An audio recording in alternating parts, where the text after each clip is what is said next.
with. I'm going to introduce you to two more characters, Shep C, non-alcoholic, and Sebra G, an alcoholic. And these three guys had several things in common. One was they were all in the Oxford group. And the other one was they all came from powerful, wealthy families, big business, politics, and they all had summer homes in Manchester, Vermont. So that's how these wealthy families knew each other. So Roland was much older. Roland was more like Dr. Bob's age, and Shep and Sebra were more like Bill's age. And they knew about Ebby's alcoholism. They were friends with him. Their families had been friends for many years. And they had approached him a couple of times to try to help him, and he was not interested. No, thank you. And so now, you know how it is when you're in trouble, sometimes you're a little more receptive. So they approached him again, and he was a little more receptive this time. Yeah, I was thinking about going to some of those Oxford group meetings. And if you're going to go in front of a judge who's going to decide where you'll be getting your mail for the next 6 months, it really, really helps if the judge is a friend of yours' father. And so the judge was Sebra's father. And I believe it was probably Roland, the only adult in the group, that approached him and said, just parole Ebby to me.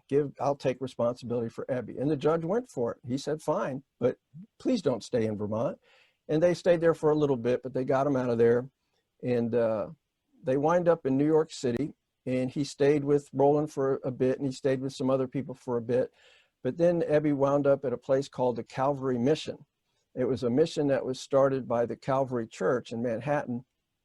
And usually these kind of upscale churches in Manhattan didn't really have hands-on with missions and things like that. They would support them financially, but they weren't hands-on. But Calvary Church was different. They had a young pastor, our very own Sam Shoemaker, who's from Baltimore, by the way. And a little side note is he's buried at St. Thomas, a church just west of Baltimore. And there's 2 AA meetings and an Al-Anon meeting there. It's not really close to my house. It's about 50 minutes away, but I've been there a couple of times, and I love going there. I'll stop by the graveyard outside and pay my respects to Sam and his wife, Helen, because we owe them so much. And then go in for the meeting. And the few times I've been there, it's always been a really, really good meeting. But Sam felt it was the church's obligation to help the homeless and feed the hungry and all that kind of stuff. What a great notion that is. And so when he took over Calvary Church in the 20s, he noticed that the church had some property not far called Calvary Chapel that wasn't being used. So he converted that into a mission. And it was an early urban mission fashioned off of Jerry McCauley's Water Street missions. And it really did good work. So that's where Ebby was staying. So while Ebby's staying there, he gets to thinking about his old friend Bill. And now remember, Bill had made a fortune and lost it twice. He married a wonderful woman named Lois Burnham, who came from a well-to-do family in New York. The family had suffered some financial reverses during the stock market crash. Bill's drinking had progressed to a point where he was unemployable, absolutely unemployable. When Lois's mother died, Bill was so drunk he couldn't even go to the funeral, and that certainly didn't go over very well. And Lois's father moved out, and it was just Bill and Lois in this home on 182 Clinton Street. And the only reason they weren't tossed out is there was a moratorium on foreclosures due to the Depression. And Bill's drinking had progressed to a point where they would take a mattress from upstairs and drag it downstairs and put it on the floor, and he would sleep on that because they were afraid he would either jump out or fall out of one of the upper story windows. It was just that sad. And he routinely would lose control of all of his bodily functions, and he would wake up to the humiliation and the stench of all of that. And when Lois would be getting ready to go to work in the morning, he would pretend like he was still asleep. He was so ashamed he couldn't look at her. And as soon as she would leave the house, he would start scrounging around for something to drink. And this is the condition that our co-founder was in when Ebby, who's been sober a couple of months now it's November 1934, Ebby got rescued in, I believe it was August 1934. And so Ebby's going to look Bill up and just pay him a visit. Now I have all the respect in the world for AA's official birth date of June 10th, 1935. But in my mind, and of course you could say this about a bunch of other moments, I'm quite sure, But in my mind, Alcoholics Anonymous was born at this kitchen table at 182 Clinton Street in late November 1934, when a man who would struggle with his own sobriety for the rest of his life, but would eventually die with 2.5 years sober. But on this day, he was clean, he was dressed nice, his eyes were clear. And the man who would write such iconic words as "Rarely have we seen a person fail" was sitting on the other side of the table, stinking drunk on gin, shaking and smoking a cigarette, unshaven, and listening to him. And this is where Ebby made the point blank declaration that God had done for him what he could not do for himself. And Bill was never the same after that. This kitchen table is currently at Stepping Stones, where Bill and Lois would eventually get a permanent home. And I'm sure some of you have been there, but for those who haven't, at some point when all of this COVID stuff is over and you can travel again, you have to make Stepping Stones one of your to-do things. It's a wonderful experience sitting at that table and visiting that place. And the people are just wonderful up there too. So I'm just going to go ahead and let Bill explain what happened that day. So presently, he's in the kitchen at Clinton Street. Sober. I hadn't known of his being sober in New York for years. I said to him, "What about a drink, Hebby?" "No," he said, "I'm not drinking." I said, "Are you on the water wagon?" "No, I'm just not drinking today." I said, "What's got into you, my friend?" And looking at me, he said simply and smilingly, "I've got religion." Ah, what a jarring thought that was. Well, one had to be polite. I said, "What brand of religion have you got?" He said, "I wouldn't call it a religion at all. The religion of common sense, perhaps." I met up with a group of people, and I drew from them certain essential ideas about a way of life that did the job for me. And here is what I did. I got honest with myself as never before. I talked over my personality defects with another in confidence. I visited the people I had harmed and made restitution, thereby sweeping away the debris of the past. And he said, "Bill, I know that you're a very skeptical one. This may jar you. But I found that I couldn't make that simple program of living work until I asked God, as I understood God, to help me." Wow, that's a big deal. You know, Bill was never the same after that. In his own words, he would say every waking moment he had Ebby's face in his mind, and he could hear Ebby's words. Bill wasn't too cool about this whole God thing. He had sort of come to this belief that, well, okay, maybe there is one, but he don't want anything to do with me, and quite frankly, I don't want anything to do with him, so let's just leave it right there. But one of the things I love about Alcoholics Anonymous is it's not blind faith. We don't sit around and discuss theology. It's evidentiary based. So Bill cannot argue with what he is seeing in front of him. Ebby didn't have to go through the identification process that it's so important to us, because Bill and Ebby drank together. So he knew how Ebby drank. And here he is standing in front of him saying that God did for him what he couldn't do for himself. Bill just couldn't handle that. You hear about this visit a lot, but Ebby actually made several visits over the next few days and weeks. And in one of them, he brought somebody with him from the Oxford group who was not an alcoholic. And I've heard it said that there was no hierarchy in the Oxford group. I would beg to differ. There certainly was a pecking order. And the guy that Ebby brought with him to visit Bill on this second visit was a more senior Oxford group member, a non-alcoholic. And he told Ebby to just step aside and I'll show you how this is done. Now, never mind that Ebby just made the perfect 12-step call, even though we didn't have a 12-step yet.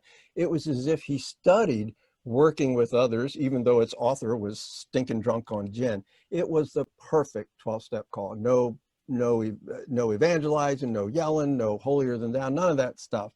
And so this guy comes in and he does all of those things that don't work with us. He starts pointing at Bill and banging. He's telling him how it ought to be. In Bill's word, he was aggressive and boastful. And Bill just was enraged. He couldn't wait to get him out of the house. He literally tosses both of them out of the house. And I love how we hurt ourselves when we're mad at somebody else. In Bill's own words, he said after he had tossed him out, he said, "I really punished that bottle of gin." Well, I guess you showed them, Bill. But opinion alert here, I can't help but think that even though Bill was drunk, ideas were already being formulated about what works and what doesn't work. That's just my opinion. Founding moment number 3, Bill's spiritual experience. So Bill just wasn't right after this. He was on a terrible drunk. This would be his last drunk. He had been detoxed at a place called Towns Hospital, and he met a wonderful man who, if you're a sober member of Alcoholics Anonymous, you literally owe your life to this man, William D. Silkworth. Most people are familiar with him. He wrote the doctor's opinion in the big book and everything. He was just an incredible guy. And due to a series of unfortunate events for him, but fortunate for Charles Towns, Dr. Silkworth became available. He was educated at Princeton and interned at Bellevue. And he was always interested in helping people. Even when he was in the service, he tended to what they called the psychologically wounded. He became interested in alcoholism and drug addiction years and years ago. And so Towns was glad to get him at the hospital. And Bill's brother-in-law was a physician, and he knew about Towns Hospital. So Bill had been there and dried out a couple of times. So he had met Dr. Silkworth. So he knew where to go when he needed it. So he's still drunk. He goes up to the mission to check this thing out, and it all looks okay to him. And he even went up to the altar. They asked for an altar call, and he went up there. He couldn't remember what he said. He asked Ebby what he said. Ebby said, "Well, don't worry about it. You were fine." So I'd love to know exactly how that went down. But anyway, so like most of us, he figures a quick detox is in order, and he goes stumbling over to Towns Hospital. And Dr. Silkworth really loved Bill, because Bill seemed to try so hard, and it was just breaking his heart that Bill couldn't seem to get this thing. So the sight of seeing Bill stumbling through the door, waving a bottle of beer in his hand, saying, "I've found the answer, Doc, I've found the answer," just broke Dr. Silkworth's heart. So he's admitted, and he's in there for a day or two. He was admitted December 11th, 1934. A few days pass, and most of the detox is over, the really brutal part. It's called the belladonna treatment. And now it's just a matter of regaining his strength. And he's just laying in bed, and he's thinking about his life, and he doesn't know what's going on. And then something happened. And somebody once told me that those are the 2 biggest words in AA: something happened. Whenever you listen to an AA speaker, at some point in their story, invariably they're going to say something happened. 2 of the biggest words in AA. But let's let Bill explain what happened next. Rebelling a little still, I sunk into a deeper and deeper depression. And in the bottom of that pit, I suppose the last trace of my obstinacy was crushed out. I was, in fact, a child crying in the dark. And I said, as you have said, now I will do anything to get well. And then, with no hope, no faith at all, I cried out, if there is a God, will he show himself? My experience was granted to me very suddenly. It seemed to me that place lit up in a great white light. In the mind's eye, I seemed to be on a mountaintop. A great wind is blowing, and I know it is not of air, but of spirit. There are no words to describe those minutes. That's a big deal, isn't it?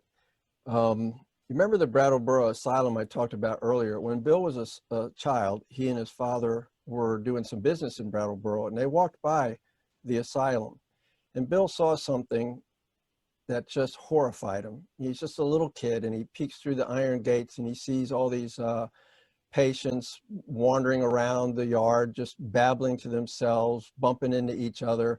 One of the patients ripped all of their clothes off, and a couple of orderlies tackled them and dragged them away, screaming and yelling. And that made an impression on him. It just terrified him. On one of his earlier trips to Towns Hospital, he overheard Dr. Silkworth explaining to Lois what Bill's fate would be if he didn't stop drinking. He was basically explaining what a wet brain was, and that he would have to be, you know, in an institution to survive. And the idea of being in an institution just terrified Bill. And that's related to that experience when he was a young child, seeing what was going on at Brattleboro Asylum. So picture this: you've just gone through this brutal detox. You've been on at least a 3-week drunk or so. You're just physically wrought out. Your mind is, you're just, well, y'all know the feeling. I don't have to explain it to you. And then you get this experience where you got white light, you got air, not of wind, but of spirit. You're on a mountaintop. This is the peace that passes all understanding. And then as all of that subsided, Bill got scared. He got scared. He thought, man, am I going crazy? And he did a really smart thing. He asked if he could see Dr. Silkworth, and Dr. Silkworth was present. And how easy it would have been for a weary Dr. Silkworth to say, now, you know, shoot him up with some barbiturates and leave. I don't have time to see him. But he didn't. He went and he sat down next to Bill near his bed, and he listened to Bill describe everything that had just happened to him. And then Bill asked Dr. Silkworth the million-dollar question. He says, am I mad? Have I lost my mind? And Dr. Silkworth, he said, no, my boy, you're quite sane. I've heard of these things before. He said, I'm just a simple man of science. I've heard of these things, but I don't know anything about them. All I know is that what's happened to you is very, very real. And then most of us know what he said after that. He said, whatever it is, hang on to it, because it's so much better than what you had just a couple of hours ago. From Lois, remember, she writes, the minute I saw him at the hospital, I knew something had happened. There's those words again. His eyes were filled with light. His whole being expressed joy and hope. From that moment on, I shared his confidence in the future. I never doubted that at last he was free. And in fact, Bill would never drink again. All right, well, we got to get Bill and Dr. Bob to meet here, because that's kind of the whole point of this presentation. So founding moment number 4, Bill and Dr. Bob meet, Akron, Ohio. Got a lot going on here. That's Dr. Bob's house up in the upper left-hand corner, 855 Ardmore. Dr. Bob, of course, in the upper right-hand corner. The house in the lower left is an important house we're going to talk about in a few minutes, belonged to T. Henry and Clarice Williams. And the house in the middle is an extremely important house. That is where a woman named Henrietta Seiberling would introduce Dr. Bob and Bill Wilson. All right, so we got Thomas Edison and Harvey Firestone in Florida. What in the world does this have to do with the founding of Alcoholics Anonymous? Well, I'll let you know. Thomas Edison, not so much. Harvey Firestone, very much. What I'm going to talk about for the next couple of minutes is how the Oxford group gets to Akron. Because if there's no Oxford group in Akron when Bill makes that fateful trip, we're not sitting here today. So that's what we're going to talk about for the next few minutes. There's another character, a young man named Jim Newton, who we also owe very much to. He was from Philadelphia. His father was, I think, a dentist or a doctor. He was extremely bright, hard worker. In the summer times, he would sell luggage up and down the East Coast, made really good money doing it, and the company really liked him. So when he got, when he graduated from high school, instead of going to college, they offered him a full-time job, which he took. And one week, and he's very young, he's not very old at all. And one weekend, he has sort of a combination pleasure and business trip. He was taking care of some business in a little town called Wichita, Massachusetts, but he was also going to do some skiing. And he's up there and he's enjoying himself, and he's very young. He's still a teenager in his late teens. And there was something else going on there. They call that the Toy Town Tavern, but that doesn't look like any tavern I ever drank in. It looks more like a resort to me. But anyway, that's where he was staying. And there were some college-age kids. There was some sort of a function going on there that got his attention. And he noticed there were some attractive young women about his age, so that sparked his interest. And Jim he wasn't one of us, but he had sort of normal anxiety that anybody that age would have. You know, what am I going? Where am I going? What am I doing with my life? And all that sort of thing. And at dinner one night in the tavern there, the manager came in and announced that there was going to be a dance in a little bit downstairs. So he runs upstairs and he changes his clothes, and he had seen a couple of young women that he was hoping would be at the dance, and maybe he could dance with them. So that's where he thinks he's going. And he runs back downstairs and he's looking for the the room that had the dance in it, and there's this big room with a lot of people in it. So he goes in there, and everybody is just sitting down. Nobody's getting up. And all of a sudden somebody starts talking, and it's not what he was expecting. What had happened was he walked smack dab into an Oxford group meeting at the Toy Town Tavern there. And he's just, this is in 1922. He's just a young kid. He's like, whoa, what is going on here? But to make a long story short, by the way, whenever you hear an alcoholic say that, they're lying. We don't know how to make stories short, but I'll try. He just was captivated by the Oxford group message. He was just all in. He wanted to be a part of this thing. So that's how Jim joins the Oxford group. Jim had an incredible business mind. He was a real go-getter, just crazy smart and an extremely hard worker. And he had seen some land down in Florida near Fort Myers that he wanted to purchase and develop. And he got his father's help, not with money or anything, but he had to actually sign some papers saying that this was Jim's venture. You can see in the little card there, it says James D. Newton Realty Company. And so he started developing this land, and it's still there today. It's Edison Park. And I know that's not far from where a lot of you are right now. So you're probably familiar with Edison Park and the Edison estate and all of that.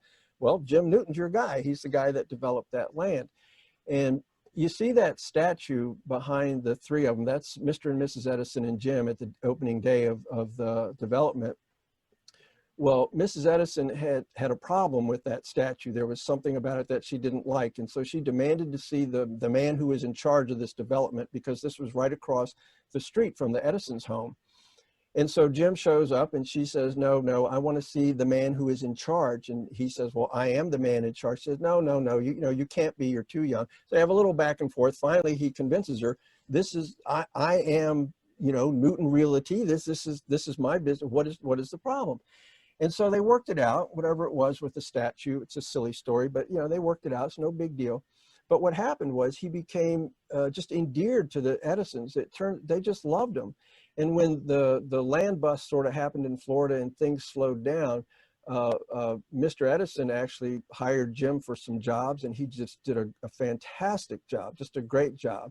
And Harvey Firestone, his place was actually in Miami, but he was a frequent visitor at the Edisons, and he had met Jim too, and he was also impressed with Jim.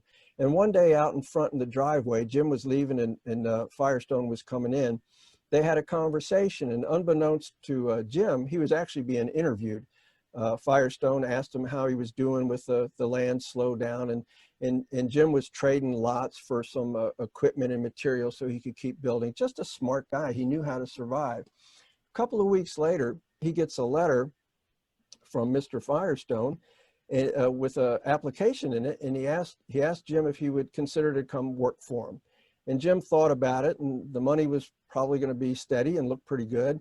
So he talked to his father, who by this time had moved down to Florida, and asked if he would take care of the business, and he said he would. And so he said okay to Mr. Firestone. And he figured, since he was a real estate guy, that Firestone would probably put him in charge, or at least working for his real estate division, where they were buying up properties to open up service centers. But he didn't. Mr. Firestone recognized something in Jim, that quality, this business sense, that he was grooming him to perhaps one day be a VP in the company. But he was basically Mr. Firestone's right-hand man. They were very, very close. So off to Akron, Ohio, goes Jim to work for the Firestones. Firestone had a son whose name was Russell. His nickname was Bud. And Bud was a little bit older than Jim, not that much. And Jim and Bud became very close. And Bud had a little problem. I think some of you may know what it is. He was one of us. He was a really, really bad alcoholic. Not that I know any really good alcoholics. I don't think you can be a little bit alcoholic. Either you is or you ain't, and it ain't going to end pretty. But Bud was doing what we do. We don't mean to, but we break the hearts of the people that love us. And Bud was just breaking his father's heart. And so Mr. Firestone asked Jim, he says, is there anything you can do to help Bud? And Jim, he doesn't know anything about alcoholism. He says, well, I don't know, I'll try. So he went to drying out joints with him. He went to exercise places with him. He did everything to try to help Bud, but nothing's working. So Jim had heard of what there was going to be an Episcopal Bishops Conference in Denver, and there was going to be a large Oxford group presence there. And so Jim asked Mr. Firestone if he could take Bud with him and go. And Mr. Firestone said, sure, of course. On the train ride to Denver, Jim is literally detoxing Bud. He's giving him teaspoons of whiskey on the train ride. And once they get to Denver and they start engaging in the activities there, what happens is Bud just becomes captivated by the Oxford group message. He stops drinking. He is, giving his life over. This is the deal for him. And on the train ride back, Jim astutely steers Bud to the private rail car of none other than our very own Sam Shoemaker. Now, the predecessor to our third step was what the Oxford groupers called just surrender. And so Jim makes his surrender in the private rail car of Sam Shoemaker on his way back from that convention in Denver. And he is all about it. He just loves the Oxford group. He is all in. When they get back to Akron, Mr. Firestone is so impressed with the change that he's seen in his son that he wants to do something. So it didn't happen right away. This train trip was in 31, but in 1933, Mr. Firestone had underwritten and